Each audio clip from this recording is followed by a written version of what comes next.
Hello students. So in the series of chemical reaction, so I'm starting again the chemical reaction. So today the topic is first of all chemical equation and balancing. Chemical equation and balancing.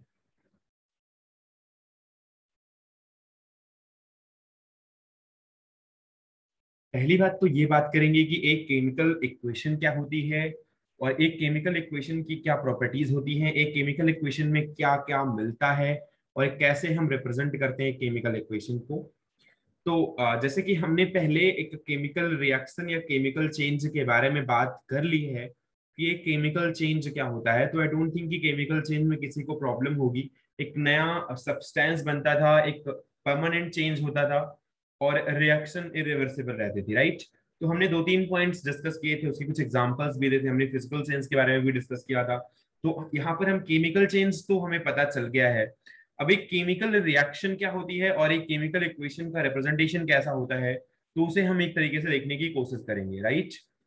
तो first of all, जब एक chemical equation ऐसा हो, chemical equation क्या है कि एक representation है इसका, इसको ऐसे बोल सकते हैं, इट्स अ रिप्रेजेंटेशन।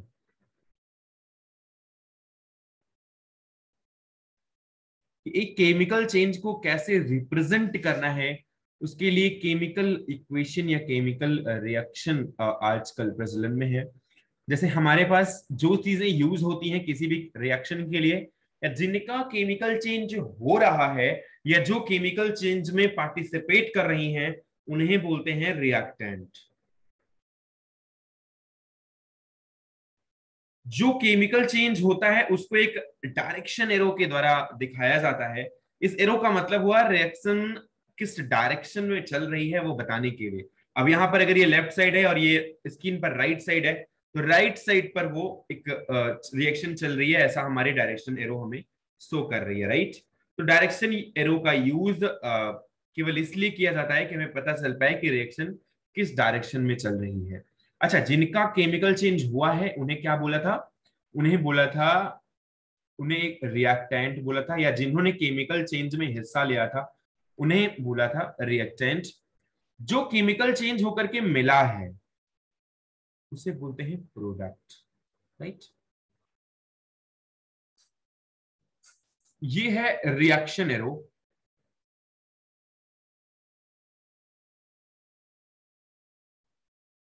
और जब ये प्रोडक्ट, रिएक्टेंट और एरो और इनके कुछ रिप्रेजेंटेशन फॉर्म भी होंगे, जैसे कि मान लो रिएक्टेंट के पास कुछ पार्टिकुलर स्टेट होगी, प्रोडक्ट के पास कुछ पार्टिकुलर स्टेट होगा, तो उस पार्टिकुलर चीज को हम भी रिप्रेजेंट करेंगे अपने अकॉर्डिंग, और इसको हम बोलते हैं एक रिप्रेजेंटेशन, और साधारण तरीके से इसको बोलते हैं एक केमिकल इक्वेशन, राइट। इसको बोलते हैं केमिकल इक्वेशन।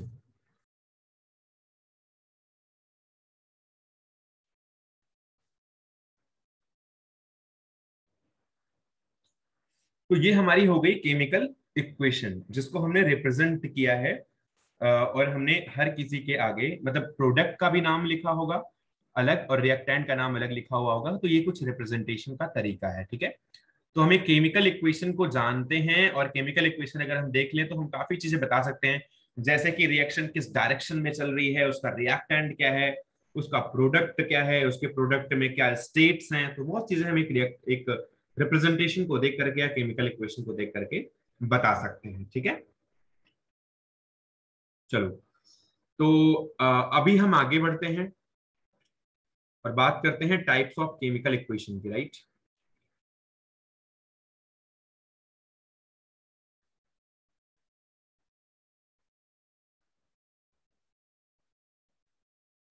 तो एक्चुअली केमिकल इक्वेशन को रिप्रेजेंट करने के कई सारे तरीके हो सकते हैं, ठीक है। कभी कभी ये तरीका, अब जैसे मान लो हमने एरो सब में दिखाई है, लेकिन फिर भी हम इसमें कई सारी चेंजिंग्स होती हैं, कई कई बार रिएक्शन कुछ दूसरी तरह से लिखी होती है, कई कई बार केमिकल इक्वेशन कुछ दूसरी तरह से लिखा होता है। तो हम अलग अलग तरीकों के बारे में पढ़ते हैं। पहले तो हम एक कुछ बेसिक तरीकों के बारे में बात कर लेते हैं। जैसे कि क्वेश्चन है पहला, वर्ड इक्वेशन। वर्ड इक्वेशन का मतलब होता है कि जो भी आपकी इक्वेशन होगी उसमें जो भी एलिमेंट या जो भी कंपाउंड यूज किए जाएंगे उनको सीधे वर्ड के फॉर्म में लिखा गया होगा, राइट। जैसे मान लो कि हाइड्रोजन की रिएक्शन होती है ऑक्सीजन से,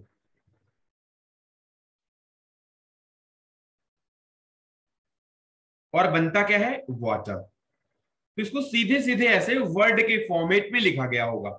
अब जैसे मान लो कोई भी दो चीज रिएक्शन है, मान लो सोडियम हाइड्रोक्साइड रिएक्शन करता है, सोडियम हाइड्रोक्साइड की रिएक्शन होती है हाइड्रोक्लोरिक एसिड के साथ, राइट। तो यहां पर सोडियम क्लोराइड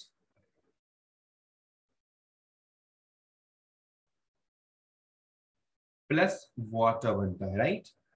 तो ये सारी की सारी चीजें ऐसे एज इट इज वर्ड के फॉर्म में लिखी गई होंगी। इनका कुछ भी एलिमेंट फॉर्म या कुछ भी शॉर्ट रिप्रेजेंटेशन फॉर्म नहीं होगा। तो इनमें कुछ सारे पॉइंट हो सकते हैं, हम इसको लिख सकते हैं।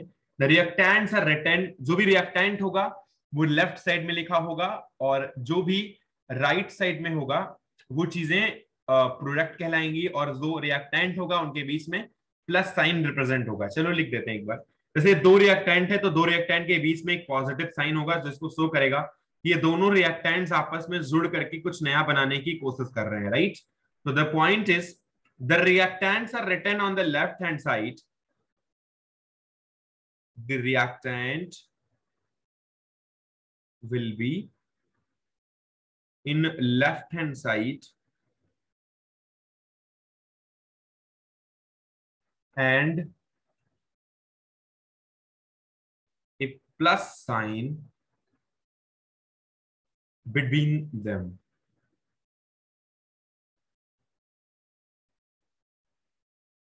एक प्लस साइन भी उन दो रिएक्टेंट्स के बीच में, या तीन रिएक्टेंट्स के जितने भी X Y Z reactants use किए गए हैं उनके बीच में एक प्लस साइन भी रिप्रेजेंट होगा, राइट। और सेम तरीके से and same for the product,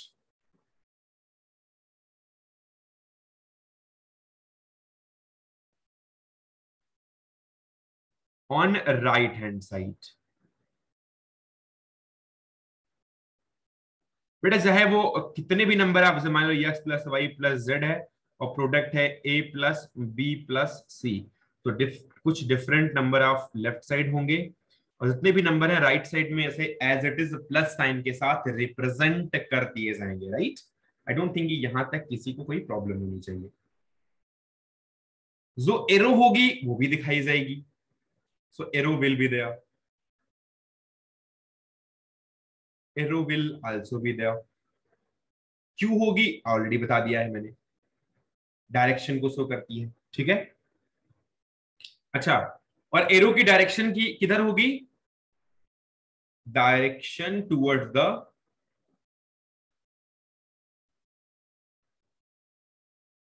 product, या इसको साधारण भाषा में कह सकते हैं कि direction towards the velocity of reaction. जिस डायरेक्शन में वेलोसिटी मूव कर रही है, जिस डायरेक्शन में चल रही है रिएक्शन, उसी डायरेक्शन की तरफ एरो को हम हेड कर देंगे, या डायरेक्शन उसी तरफ एरो हेड का रख देंगे। चलो, ये तो हमारी वर्ड इक्वेशन हो गई। अब हम बात करते हैं सिंबल इक्वेशन के बारे में। लिखते हैं सिंबल इक्वेशन। बेटा कुछ नहीं है सिंबल इक्वेशन और वर्ड इक्वेशन में, बस डिफरेंस इतना है कि वहां पर हमारे पास सिंबल रिटर्न नहीं था, आज हमारे पास सिंबल भी रिटर्न होगा। और यहां पर ये एक तरीके से कह सकते हैं कि वर्ड फॉर्म का सिंबल रिटर्न या फिर वर्ड फॉर्म का एक केमिकल रिप्रेजेंटेशन है। अगर हम इसी सोडियम हाइड्रोक्साइड और हाइड्रोक्लोरिक एसिड को लिखना चाहें तो हम इसको लिख सकते हैं NaOH plus EHCl gives NaCl plus H2O। इसी को अगर हम सिंबल के रिप्रेजेंटेशन में दिखा दे रहे हैं तो इस इक्वेशन को एक सिंबल इक्वेशन की तरह से रिप्रेजेंट करना हम कहते हैं, राइट। अगर हम किसी चीज को ऐसे मान लो हाइड्रोजन ऑक्सीजन, तो H2 plus O2 gives H2O।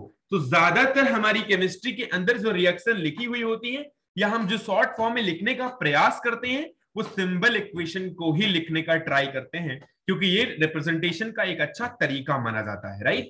तो आई डोंट थिंक यहां तक किसी को प्रॉब्लम होगी। और हमने तीन चीजें बताई हैं। पहली बात है केमिकल रिएक्शन क्या होती है, ये सॉरी केमिकल इक्वेशन क्या होती है और केमिकल रिएक्शन को कैसे ये रिप्रेजेंट करती है। दूसरी बात हमने बताया कि ये वर्ड इक्वेशन क्या होती है, मतलब टाइप्स ऑफ केमिकल इक्वेशन के अंदर। और तीसरी बात बताई कि सिंबल इक्वेशन क्या होती है। तो बस सिंबल इक्वेशन वर्ड इक्वेशन का ही एक रिप्रेजेंटेशन फॉर्म है, या वर्ड इक्वेशन का ही एक एलिमेंट की तरह से शो करने का फॉर्म है, राइट। तो एक केमिकल रिप्रेजेंटेशन है उस वर्ड इक्वेशन के बीच का। आई डोंट थिंक यहां तक किसी को कोई प्रॉब्लम होगी, और हम आगे बढ़ते हैं अभी।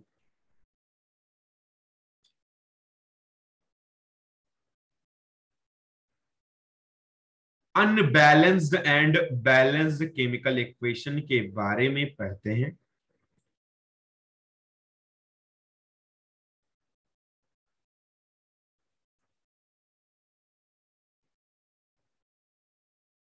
बेटा हर किसी को पता होगा कि एक बैलेंस्ड रिएक्शन क्यों होती है। अगर नहीं पता है तो मैं बताने की कोशिश करता हूं।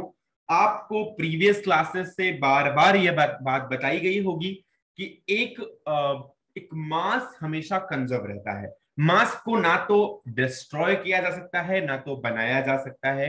बस मास हमेशा कंजर्व रहता है, और मास को कभी भी नष्ट नहीं किया जा सकता है। किसी भी केमिकल रिएक्शन के अंदर भी वही चीज होती है कि एक मास कंजर्वेशन का फॉर्मूला या मास कंजर्वेशन का जो सिस्टम है उस सिस्टम को फॉलो करते हुए चलते हैं।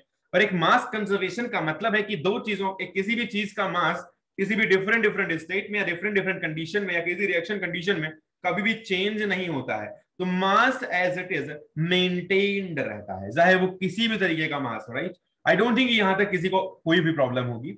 अगर कोई भी बैलेंस इक्वेशन रिप्रेजेंट की गई है, तो अगर उसके पास कुछ रिएक्टेंट है और कुछ प्रोडक्ट है, मान लो लेफ्ट साइड में रिएक्टेंट है और राइट साइड में प्रोडक्ट है, तो रिएक्टेंट और प्रोडक्ट का मास दोनों का सिमिलर होना चाहिए। इसीलिए कभी कभी ये भी कहते हैं कि लेफ्ट साइड और राइट साइड के जो नंबर ऑफ एटम्स हैं वो भी सेम होने चाहिए। आपको पता होना चाहिए, अगर मान लो, ध्यान से मेरी बात को समझना,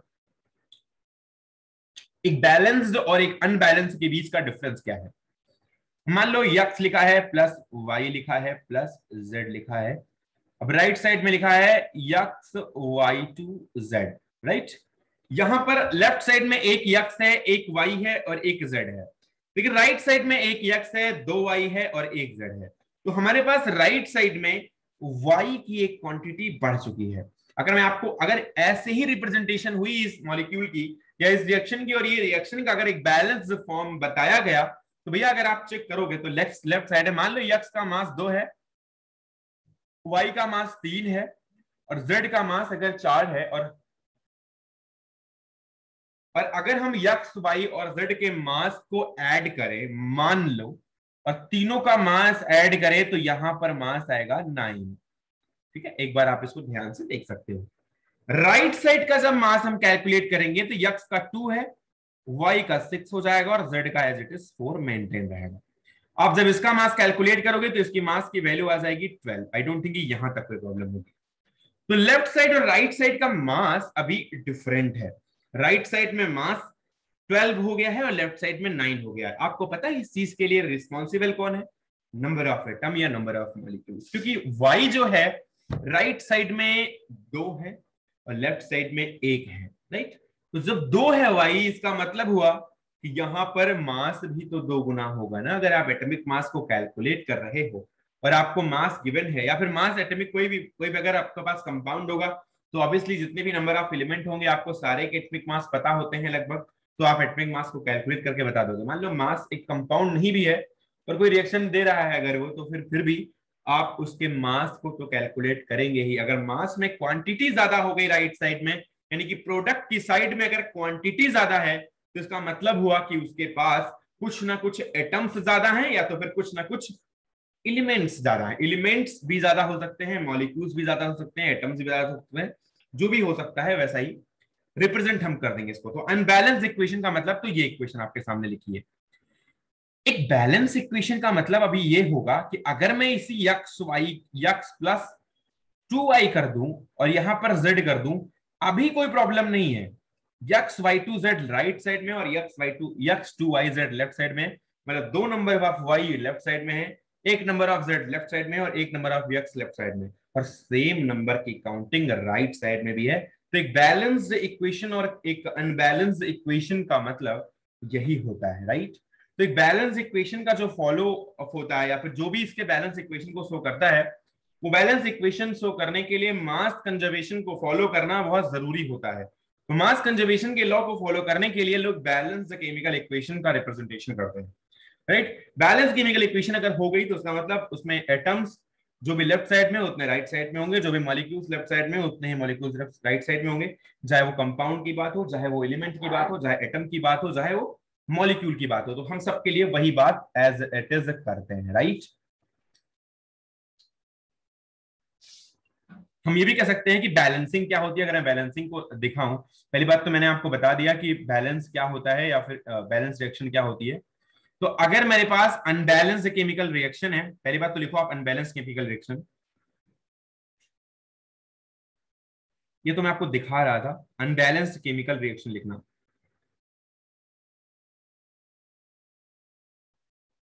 if total number of atoms if total number of atoms on the left side and right side, left side and right side for each individual atom, for each individual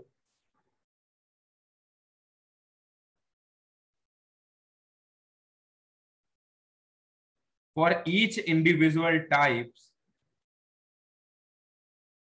are different,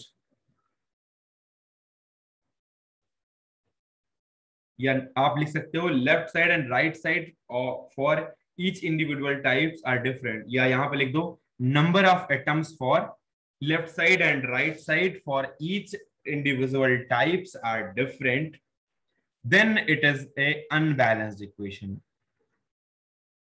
then it is called as unbalanced equation.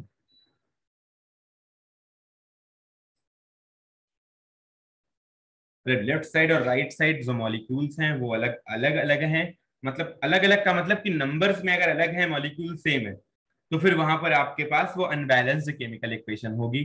जैसे Zn plus HCl है, right. और right side में reaction करके देता है ZnCl2 plus H2। I don't think किसी को कोई प्रॉब्लम होगी। अगर आप देखो तो Zn लेफ्ट साइड में एक है, राइट साइड में एक है। Zn लेफ्ट साइड में Cl लेफ्ट साइड में एक है, राइट साइड में दो है। हाइड्रोजन लेफ्ट साइड में एक है, hydrogen left side right side में दो है। मतलब किसी भी एक मॉलिक्यूल का भी, अगर किसी भी एक एलिमेंट का भी नंबर अगर दोनों साइड डिफरेंट रहा, क्योंकि हाइड्रोजन का नंबर इधर एक है और इधर दो है, क्लोरीन का इधर एक है, इधर इधर दो है, Zn का एक है, इधर भी एक है, अगर किसी एक का भी डिफरेंट रहा तो वहां पर मास कंजर्वेशन का लॉ फॉलो नहीं होगा और यहां पर हमको वेरिएशन करनी ही पड़ेंगी। इसलिए हम इसको हमेशा एक बैलेंस्ड केमिकल रिएक्शन की तरह से लिखना चाहते हैं।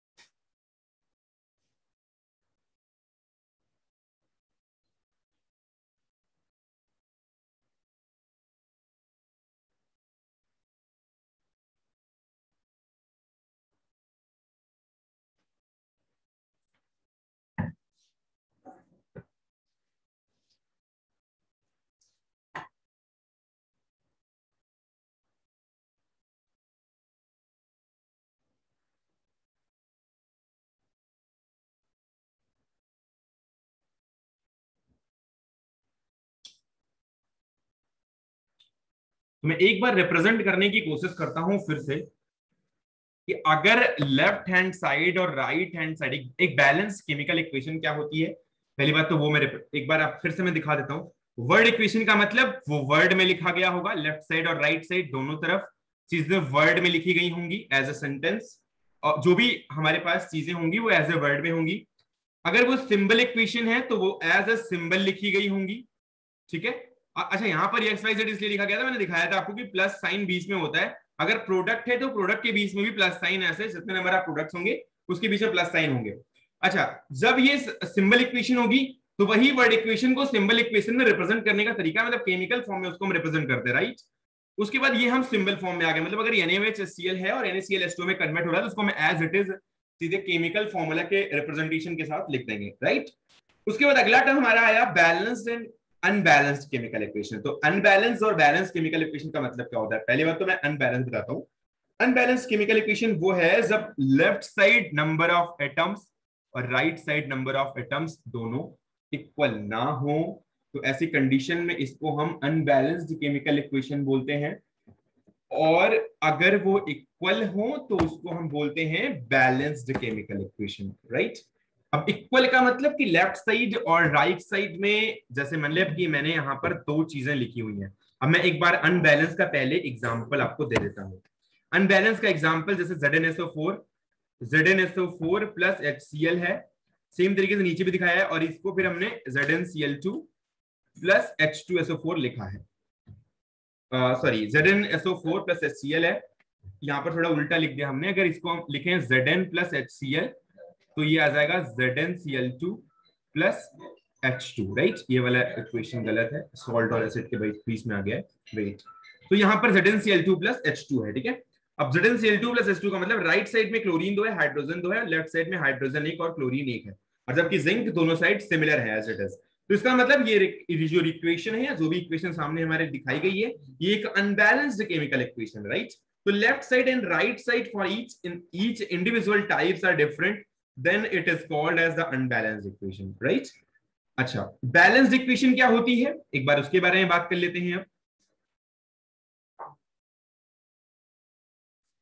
बैलेंस्ड केमिकल इक्वेशन, अब बैलेंस्ड केमिकल इक्वेशन का मतलब है, जैसे मान लो हमने यहां पर H2 प्लस O2 और राइट साइड में H2O लिखा।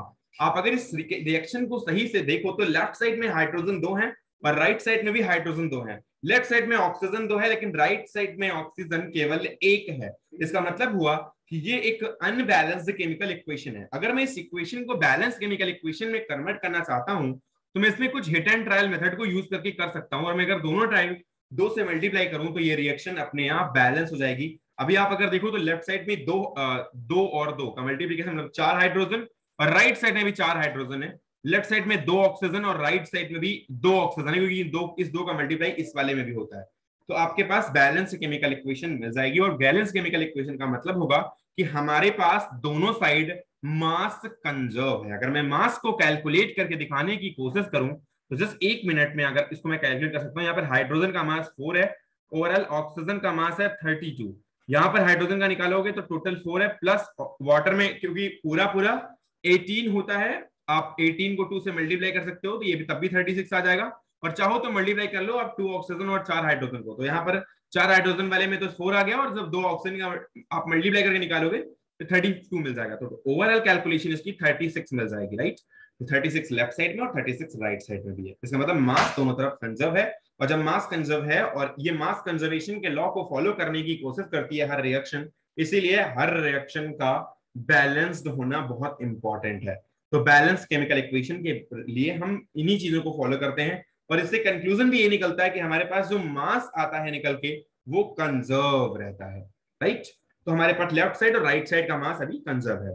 अब जैसे ZnCl2 वाली भी रिएक्शन थी, हमने भी पढ़ी थी, तो Zn प्लस HCl इस लेफ्ट साइड में लिखा था और राइट साइड में ZnCl2 प्लस H2 लिखा था। अगर मैं यहां पर 2 से मल्टीप्लाई कर दूं तो हमारी रिएक्शन बैलेंस हो जाएगी। आप अगर देखो तो लेफ्ट साइड में भी एक Zn है, राइट साइड में एक Zn है, लेफ्ट साइड में 2 हाइड्रोजन है, राइट साइड में 2 हाइड्रोजन है, लेफ्ट साइड में 2 क्लोरीन है, राइट साइड में 2 क्लोरीन है। तो हमारे पास अभी एक बैलेंस केमिकल रिएक्शन फाइंड हो चुकी है। तो बैलेंस केमिकल रिएक्शन का मतलब क्या होता है, मतलब दोनों तरफ अभी मास कंजर्व हो चुका है। तो ऐसे कोई भी मास हम निकाल सकते हैं, लेकिन आपको क्या लगा इस रिएक्शन को हमने कैसे बैलेंस किया? मतलब हमारे पास कोई भी रिप्रेजेंटेशन सामने था, अगर मैंने उस रिप्रेजेंटेशन को देखा या केमिकल इक्वेशन को देखा और मैंने बस दोनों साइड पे चेक किया कि वो एक केमिकल रिएक्शन बैलेंस्ड है या नहीं है, जैसे दिखा नहीं है, मैंने क्या किया, लेफ्ट साइड में एक में तो लेफ्ट में मल्टीप्लाई कर दिया, एक में राइट में मल्टीप्लाई कर दिया। तो हमारे पास डिफरेंट डिफरेंट तरीके होते हैं करने के, अगर हम चाहें तो उनको फॉलो कर सकते हैं, राइट। तो वैसे तो हमारे पास मेजर तरीका यही है कि हम मतलब सीधे सीधे केमिकल रिएक्शन को बैलेंस करने के लिए हीट एंड ट्रायल मेथड का यूज करें। और हीट एंड ट्रायल मेथड का मतलब कि हम किसी भी चीज से मल्टीप्लाई करके एक एक करके चेक करें। बट कॉमन सेंस अगर मैं लगाऊं तो कॉमन सेंस में कई सी चीजें आ जाती हैं। अगर मैं आपको दिखाना चाहूं तो थोड़ा 2-4 पॉइंट लिखने की कोशिश करना, उसके अकॉर्डिंग हम चलने की कोशिश करेंगे बैलेंस केमिकल इक्वेशन के लिए, राइट। तो पहले लिखना पॉइंट। पहले तो हमें केमिकल इक्वेशन को लिखना है जिसमें कि हमें, लिखो पहले, write the reactant and the product,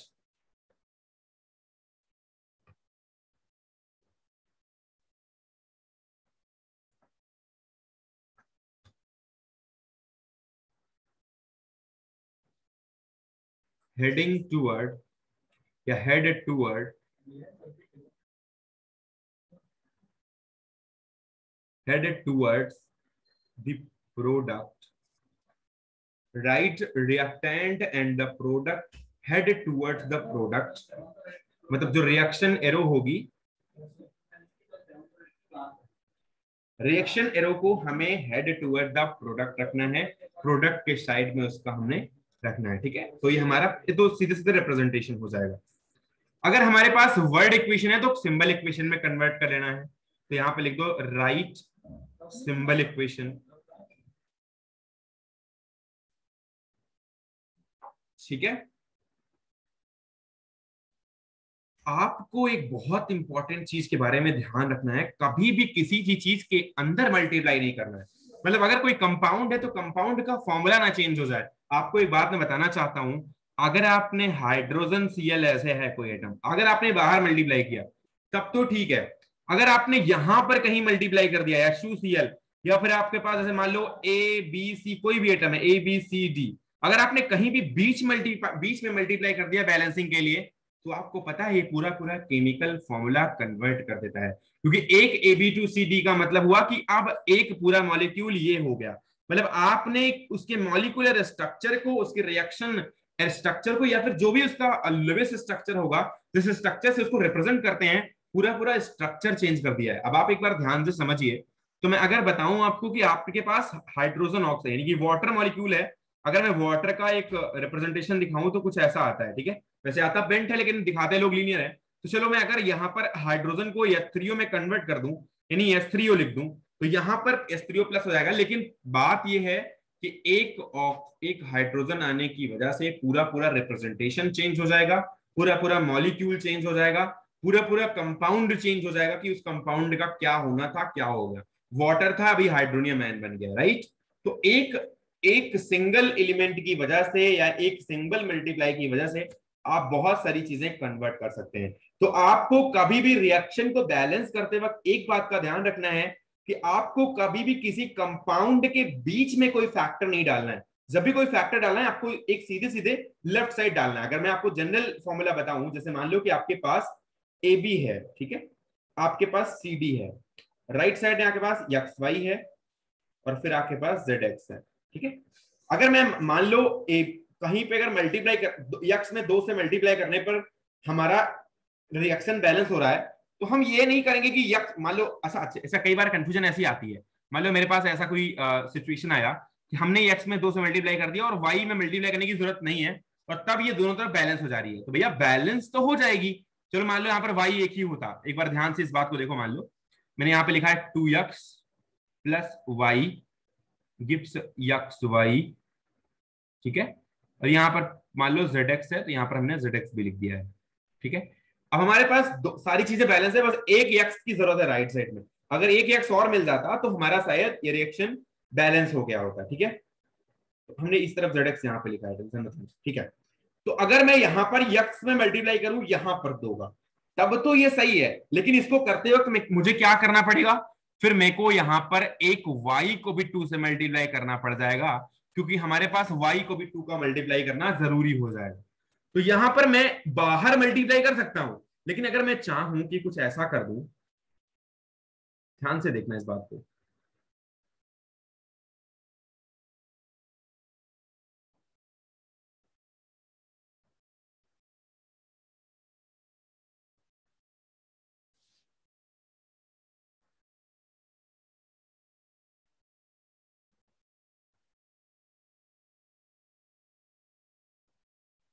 अगर मैं चाहूं कि ये जेड एक्स है ना, ठीक है, अगर मैं चाहूं यहां पर मान लो 2x था और मैंने यहां पर x2y कर दिया कि चलो y में नहीं करना पड़ेगा, अब हमें मल्टीप्लाई y में कोई कोफिशिएंट नहीं लाना पड़ेगा और सीधे सीधे हमारा रिएक्शन बैलेंस हो जाएगा। अभी y में कोई कुछ कंफ्यूजन करने की जरूरत नहीं है। लेकिन इसको करते वक्त आपने ना इसके केमिकल रिप्रेजेंटेशन को चेंज कर दिया है, आपने इसके फॉर्मूले तक को चेंज कर दिया है। एक एक्स वाई फॉर्मूला रहा होगा तो पता लगा होगा कि एक वाई मॉलिक्यूल के साथ दूसरा एक्स और आके जुड़ गया, मतलब पूरा पूरा रिप्रेजेंटेशन ही चेंज हो गया। तो जब भी कभी भी हमें रिएक्शन को बैलेंस करना है या बैलेंस करते वक्त हमें कभी भी स्टाइशियोमेट्री को या फिर स्टाइशियोमेट्री को या फिर कभी मोल्स को या फिर किसी भी नंबर ऑफ फैक्टर को कभी ध्यान में रखना है बैलेंस करते वक्त, तो हमें कुछ फैक्टराइज करना है या फिर हमें कुछ ज्यादा नंबर्स लेने हैं किसी भी एक साइड में, तो हम बस एक बात का ध्यान रखेंगे कि दोनों साइड के जो एलिमेंट हैं उनमें आपको मल्टीप्लाई केवल करना है लेफ्ट साइड, केवल लेफ्ट साइड, कभी भी राइट साइड में मल्टीप्लाई नहीं करना है, कभी भी कंपाउंड के बीच में मल्टीप्लाई नहीं करना है, राइट। ठीक है, तो आई डोंट थिंक कि यहां तक किसी को कोई प्रॉब्लम होगी। तो ये हमारा बैलेंसिंग ऑफ केमिकल इक्वेशन का कुछ तरीके हैं और हम इसको बताएं, धीरे धीरे बात करते रहेंगे।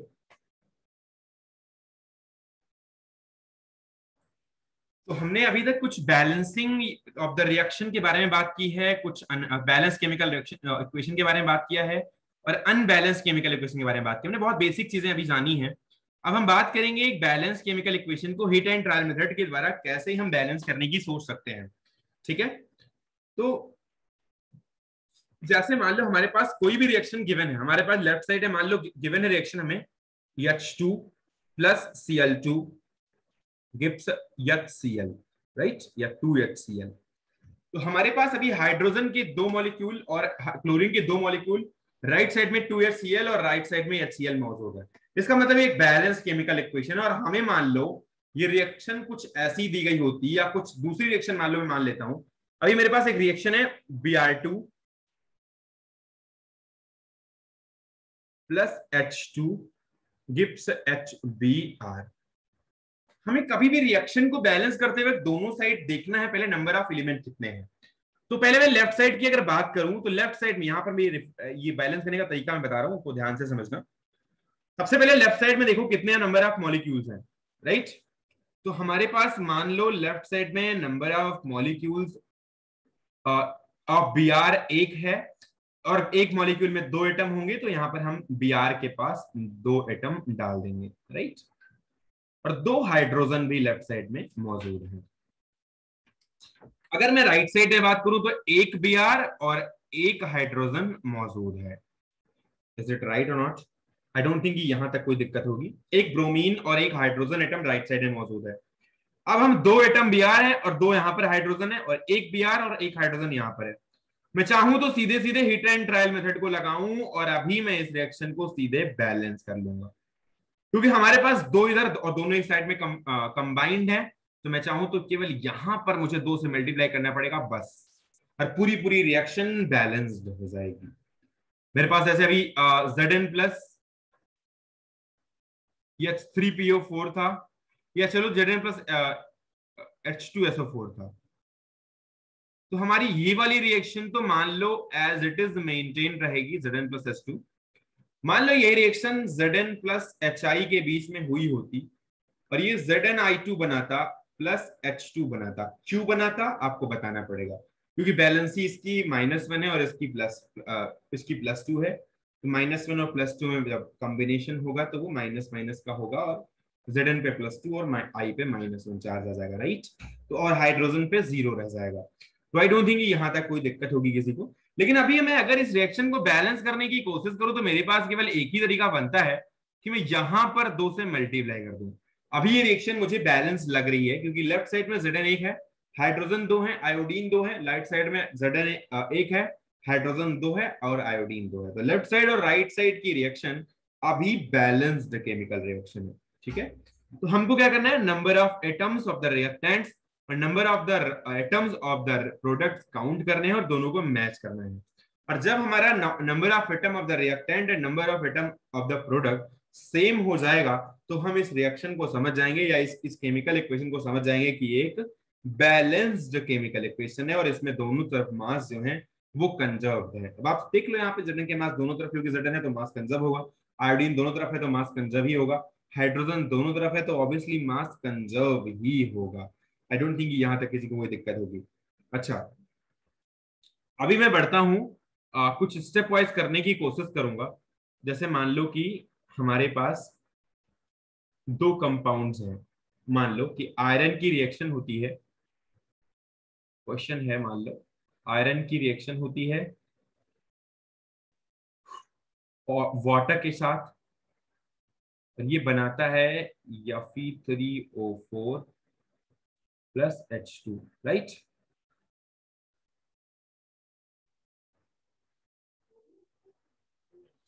हाँ, तो जैसे हमारे पास रिएक्शन है Fe plus water gives Fe3O4 plus hydrogen, right. So अभी हमारे पास जो रिएक्शन है, इस रिएक्शन में जनरली इसको अभी ऐसा भी हो सकता है कि वर्ड रिप्रेजेंटेशन के साथ रिएक्शन है। जैसे मान लो आपको लिखा गया है क्वेश्चन में, सीधा सीधा गिवन है कि आपको लिखना है iron plus water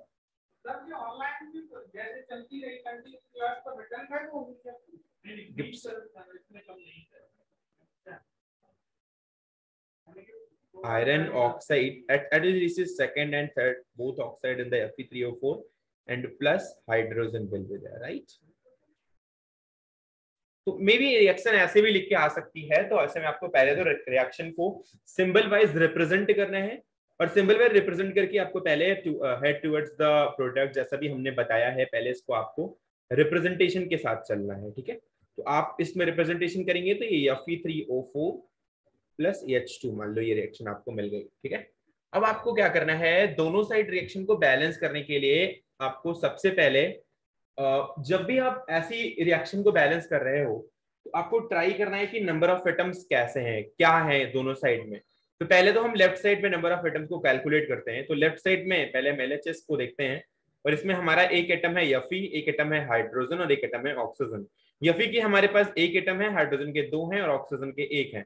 right side में Fe के हमारे पास तीन एटम है, हाइड्रोजन के दो हैं और ऑक्सीजन के चार है, राइट। तो ये हमारे पास कुछ सिचुएशन है अभी।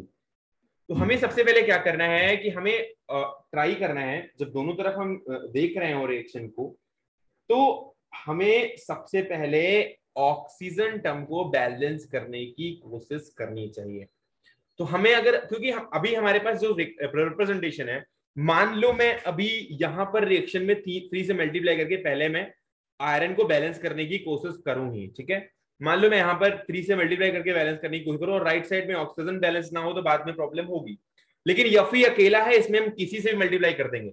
इधर यहाँ पर है हमारे पास, चाहे 15 मिल जाए, चाहे 18 मिल जाए, चाहे 20 में मिल जाए, 24 मिल जाए, कुछ भी मिलेगा, हम बाद में भी आयरन को बैलेंस कर ले जाएंगे, क्योंकि आयरन सिंगल एटम है और आपको बस इसमें यहाँ पर केवल रिएक्शन में कुछ भी मल्टीप्लाई करना है लेफ्ट साइड के पास। तो हम सबसे पहले ऑक्सीजन को बैलेंस करने की कोशिश करेंगे, और अगर ऑक्सीजन मेरा बैलेंस हो जाएगा, क्योंकि दोनों ही रिएक्शन में और दोनों ही साइड रिएक्टेंट और प्रोडक्ट में ऑक्सीजन एक कंबाइंड फॉर्म है, तो ये ऑक्सीजन यहां भी कंबाइंड है और ऑक्सीजन यहां भी कंबाइंड है। और लेफ्ट साइड में भी, लेफ्ट साइड में आयरन एज इट इज है और राइट साइड में हाइड्रोजन एज इट इज है। अगर लेफ्ट साइड में कुछ भी मल्टीप्लाई आता है हाइड्रोजन का, तो हम राइट साइड में उसको बस लेफ्ट साइड राइट साइड में बस मल्टीप्लाई कर देंगे, बस हमारा हाइड्रोजन बैलेंस हो जाएगा। लेकिन ऑक्सीजन में प्रॉब्लम यह है कि दोनों साइड में हमारे पास मॉलिक्यूल्स अवेलेबल है, या दोनों साइड जो ऑक्सीजन है वो किसी के साथ बॉन्डेड है। जो लेफ्ट साइड है उसमें हाइड्रोजन के साथ बॉन्डेड है और जो राइट साइड है उसमें आयरन के साथ बॉन्डेड है। अब हम ऑक्सीजन को अलग तो एटलीस्ट नहीं कर सकते बिना बॉन्ड के, तो हम सबसे पहले ऑक्सीजन को अगर बैलेंस कर ले जाएं तो it will be great opportunity.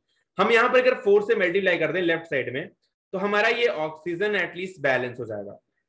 Okay, अभी लेफ्ट साइड में और राइट साइड में दोनों तरफ 4 ऑक्सीजन है। तो हमारे पास स्टेप 1 में हमें क्या करना है, सबसे पहले तो हमें लिखना है कितने नंबर ऑफ क्या नंबर से इनके, ये हमारा स्टेप 1 हो गया। स्टेप 2 में क्या करना है, हमें यहां पर ऑक्सीजन को बैलेंस करने का ट्राई करना है। जैसे ही ऑक्सीजन बैलेंस होगा, ऑक्सीजन को बैलेंस करने के लिए क्या कर सकते हैं, लेफ्ट साइड में 4 से अगर हम वाटर में मल्टीप्लाई करते हैं तो हमारा ऑक्सीजन बैलेंस हो जाएगा। तो हम ऑक्सीजन को बैलेंस करेंगे,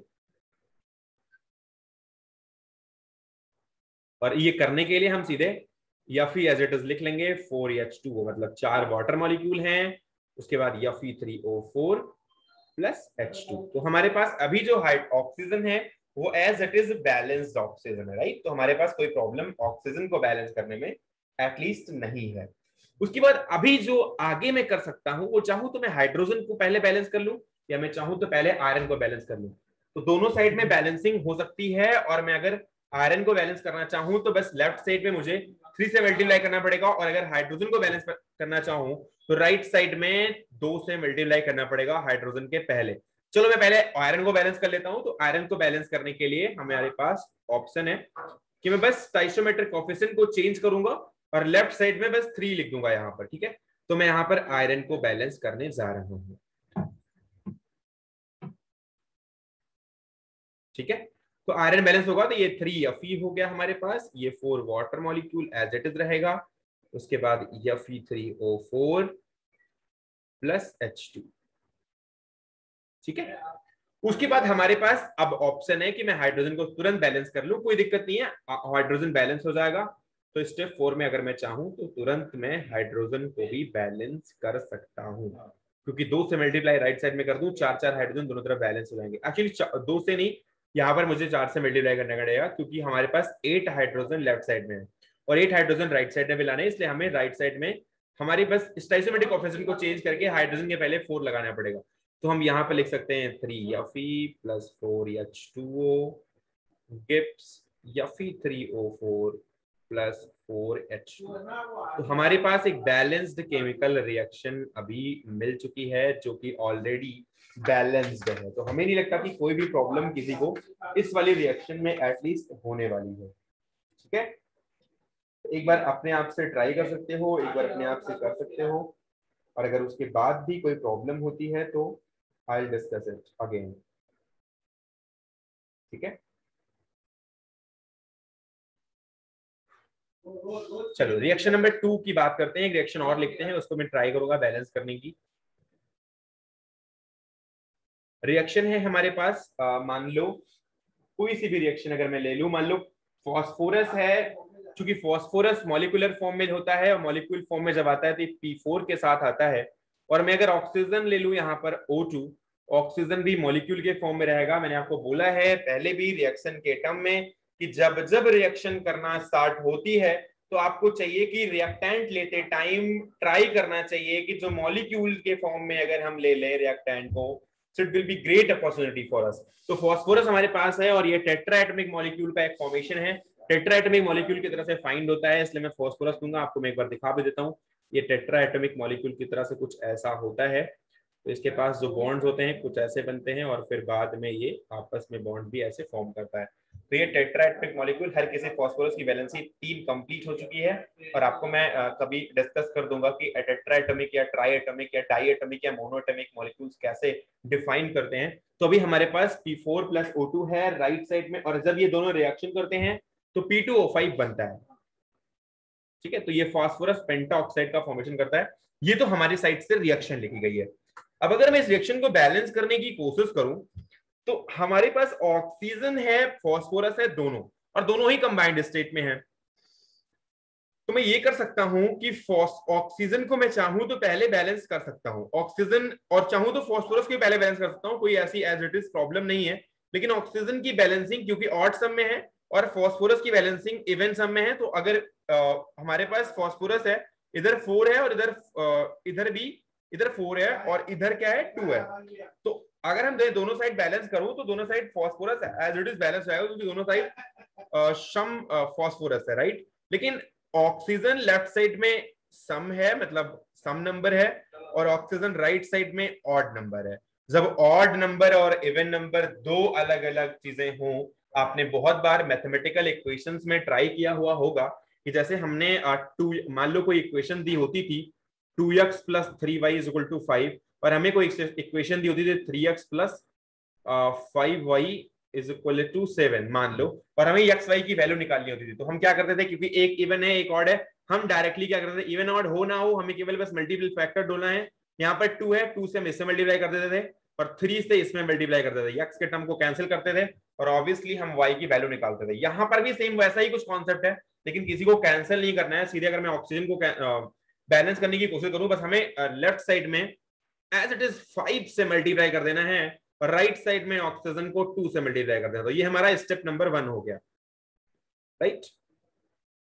अब अगर मैं देखूं तो लेफ्ट साइड में हमारे पास 4 नंबर ऑफ फॉस्फोरस हैं और as it is 4 number of phosphorus right side में भी बैलेंस्ड हो चुके हैं। हमें फॉस्फोरस के बैलेंस करने की कोई जरूरत नहीं पड़ी है। ज्यादा बैलेंसिंग की प्रॉब्लम ऑक्सीजन में थी, एक ऑड था एक इवन था, तो दोनों साइड में हमने एक साइड इवन से और एक साइड ऑड से मल्टीप्लाई कर दिया और दोनों ही बैलेंस हो चुके हैं। तो ये हमारी एक बैलेंस केमिकल रिएक्शन है। ठीक है, आई डोंट थिंक कि इसमें कोई प्रॉब्लम होगी। और कुछ रिएक्शन हम 2-4 और देखने की कोशिश करते हैं। लिखते हैं एक रिएक्शन और।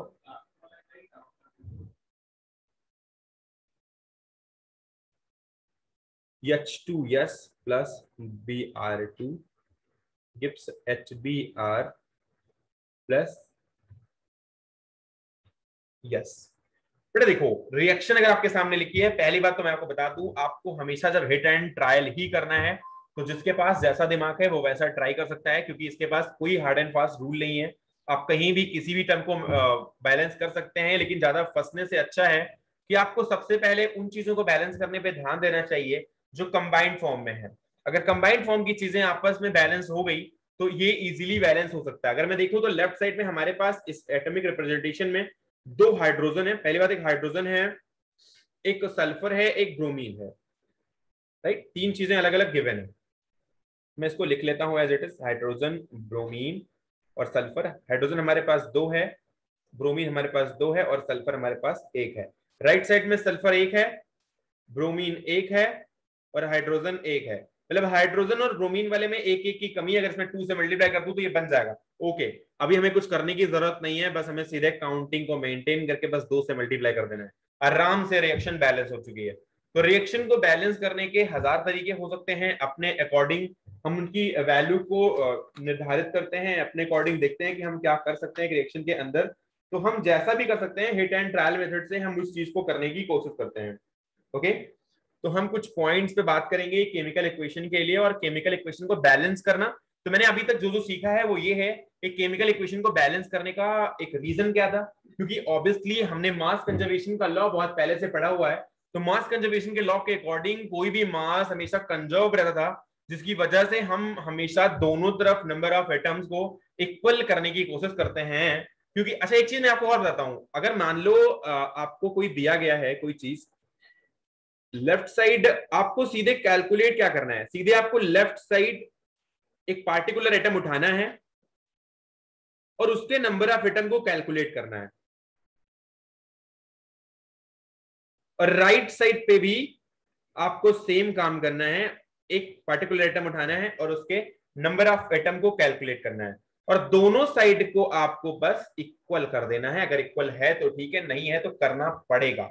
और जब आप कर लोगे जिस समय, आप देखोगे कि आपकी reaction as it is balanced हो चुकी है, उसमें आपको कुछ प्रॉब्लम नहीं होगी और ना कुछ करने की जरूरत होगी।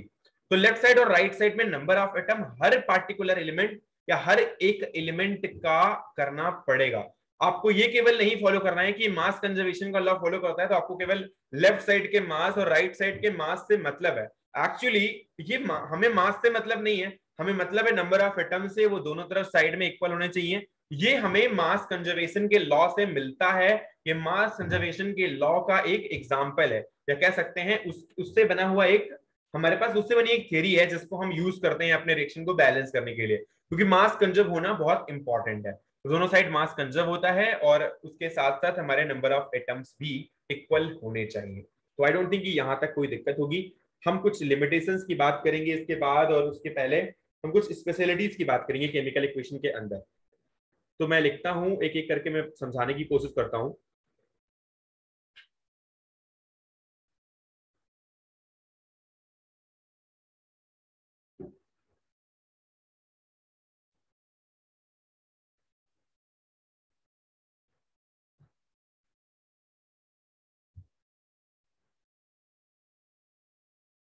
हम क्या क्या एक फाइंड करते हैं केमिकल इक्वेशन से, हम क्या क्या जानकारी निकाल पाते हैं। पहली बात तो हमें जानकारी मिलती है कि उसमें कौन कौन से सब्सटेंस हिस्सा ले रहे हैं, कौन कौन से सब्सटेंस रिएक्शन कर रहे हैं, कौन कौन से सब्सटेंस को रिएक्शन में, एक केमिकल इक्वेशन को देख करके बता सकते हैं कि कौन कौन से सब्सटेंस रिएक्शन के होने में खुद को रिएक्शन के फॉर्म होने में खुद टेक पार्ट कर रहे हैं। तो मैं पहली बात तो यही बताऊंगा कि हमारे पास knowledge about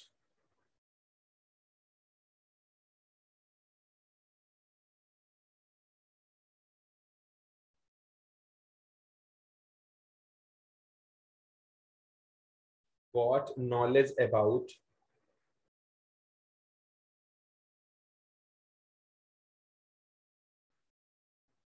that taking part in reaction and also, पहली बात तो जो हमें रिएक्शन में टेक पार्ट कर रहे हैं उनके बारे में जानकारी मिलती है, और उसके साथ साथ जो प्रोडक्ट बन रहा है उसके बारे में जानकारी मिलती है, राइट। अगर मैं एक रिएक्शन को देखूं तो इतनी चीजें मैं निकाल सकता हूं। दूसरा पॉइंट है we get information about number of molecules of elements or compounds which are either taking part or form in the reaction। कौन से मॉलिक्यूल्स बन रहे हैं, कौन सा मॉलिक्यूल टूट रहा है, कौन सा एलिमेंट टूट रहा है, कौन सा एलिमेंट एक पार्ट कर रहा है, या कौन सा एलिमेंट किसके साथ कंबाइंड हो रहा है, उसके बारे में भी हम जानकारी फाइंड करते हैं। ठीक है, तो हम मॉलिक्यूल्स के बारे में जानकारी फाइंड करते हैं,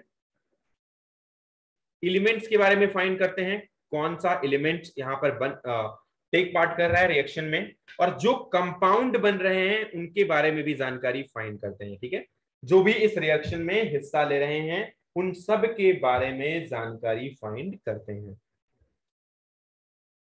और क्या मिलता है, we get the information about the weight of the reactants or the product।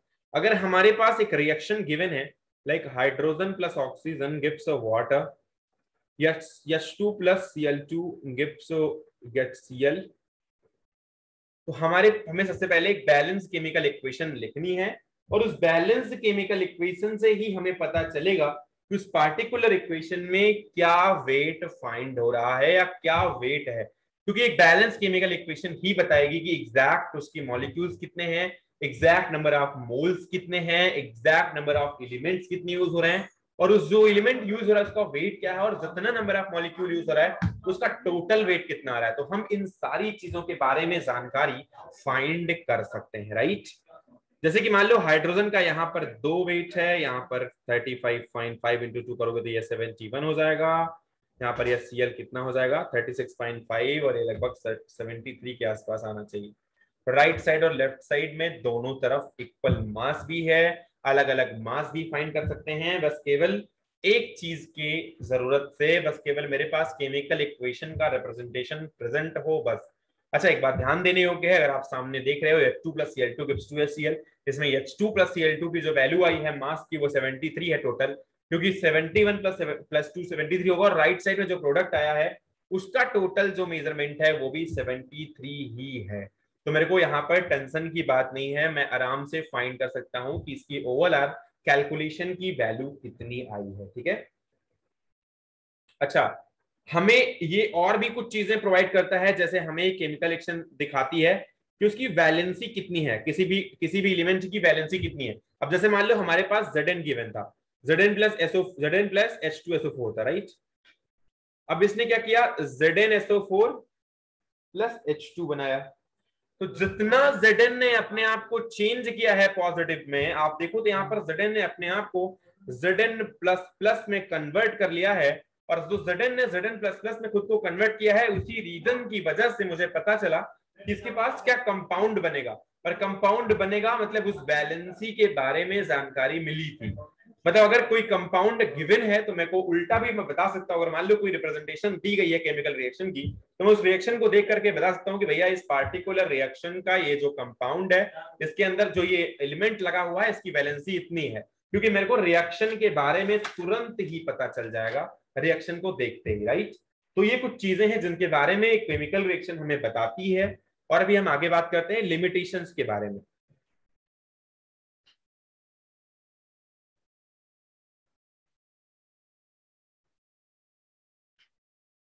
Limitations of the equation या लिमिटेशंस ऑफ केमिकल इक्वेशंस क्या हो सकती हैं, अब इसके बारे में डिस्कस करेंगे।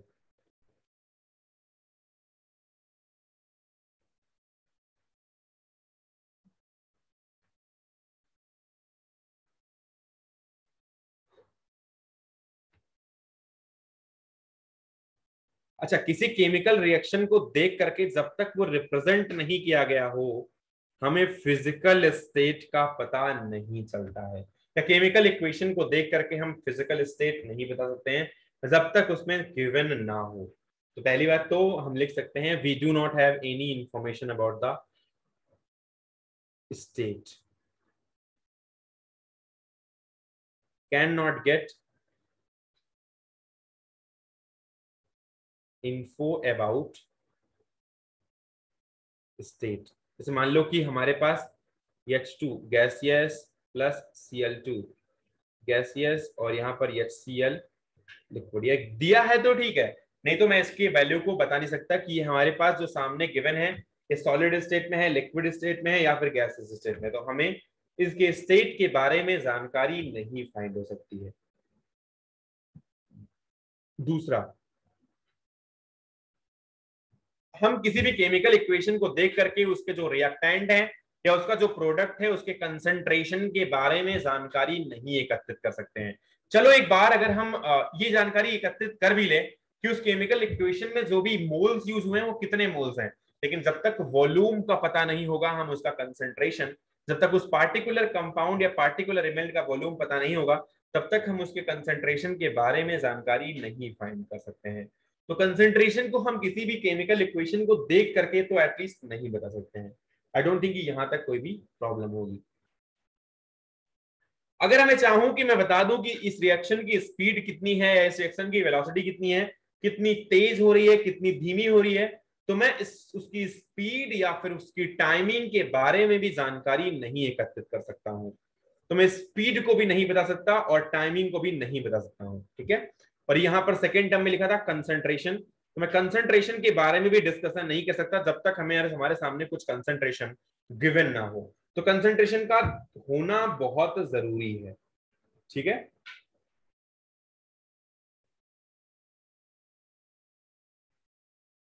अगर मेरे पास कोई केमिकल इक्वेशन गिवन है या फिर कोई केमिकल इक्वेशन लिखी गई है, कोई हो रही है, तो मैं उसको देख करके प्रेशर, टेम्परेचर या कैटलिस्ट के बारे में जानकारी नहीं दे सकता जब तक कि वो रिप्रेजेंट ना की गई हो, जब तक कि वो दिखाई ना गई हो।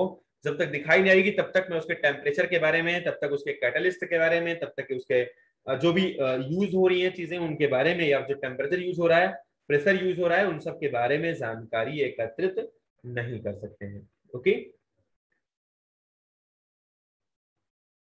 तो यहां तक हम ये लिमिटेशंस पढ़ लिए हैं, चार पांच, चार पांच लिमिटेशंस एटलीस्ट पता होनी चाहिए। तो हम आगे बात करते हैं। एक और टर्म है हमारे पास, राइटिंग स्टेट सिंबल।